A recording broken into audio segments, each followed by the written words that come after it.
Bueno, ¿cómo están? Mi nombre es Guillermo Folguera.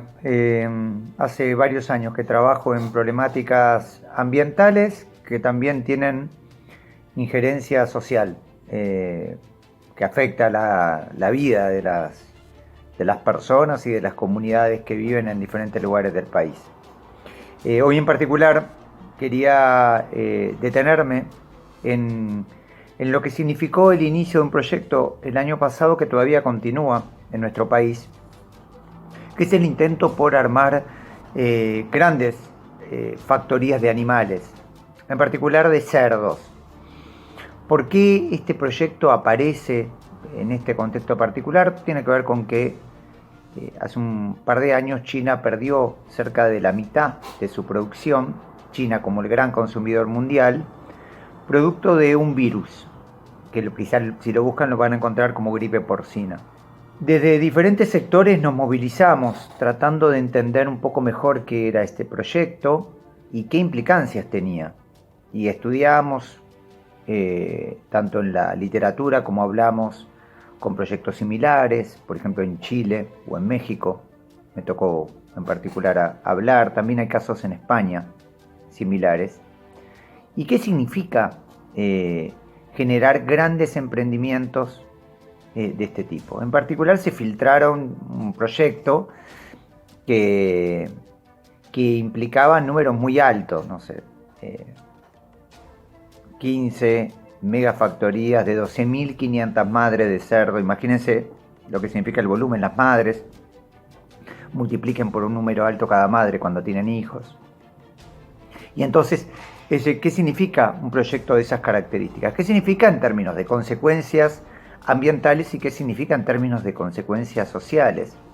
Y de alguna manera lo que intentamos trazar son qué implicancias había en escenarios parecidos.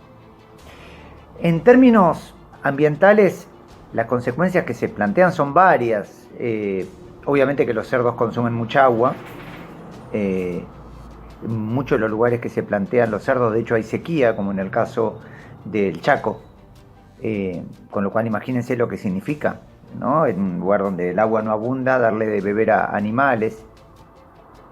También los cerdos consumen granos, que eso por un tema de transporte iban a tratar de que no tener que mover mucho los granos en el país, con lo cual iban a tener que sembrar en las zonas de las megafactorías de cerdos, lo cual implica en general, por ejemplo en el caso del impenetrable del Chaco, una presión muy grande en términos de deforestación.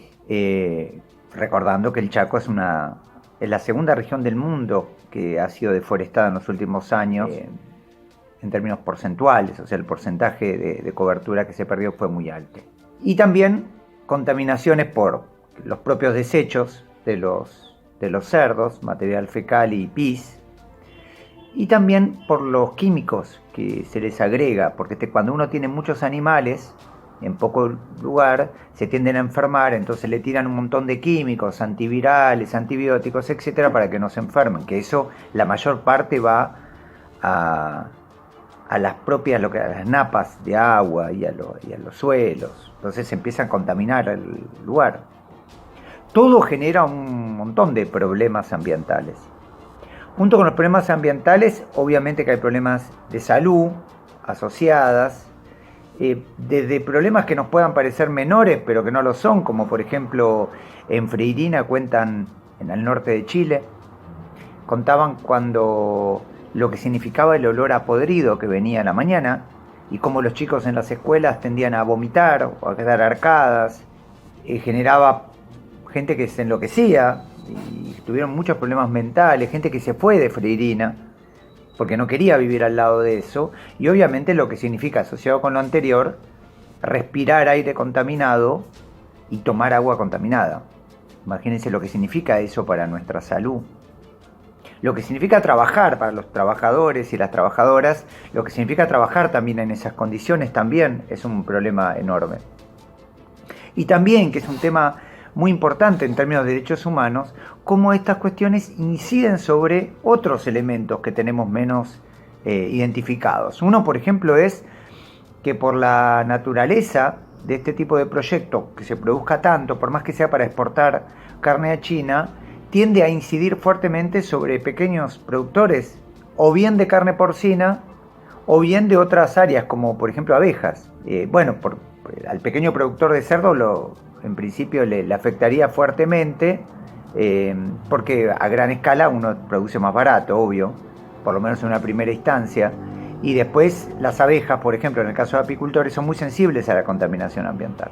Por último, además de los efectos ambientales, de salud y otros efectos sociales, aparecen experiencias de las comunidades. Cuando uno habla con comunidades, por ejemplo, en Chile o en México, en Yucatán, la experiencia de las comunidades son muy malas con escenarios parecidos.